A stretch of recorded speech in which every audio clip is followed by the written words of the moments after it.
Hi, I'm Craig with ApplianceVideo.com. Today, we'll cover a brief overview and show you how to enter diagnostic mode on this GE French door refrigerator.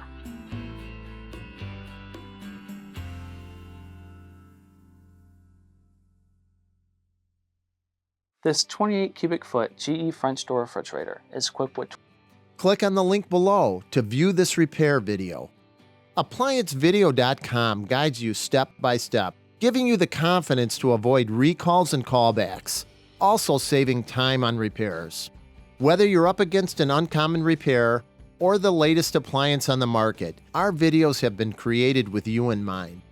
Our growing library of videos have been produced using our factory-certified technicians who have extensive infield experience over the past 30 years.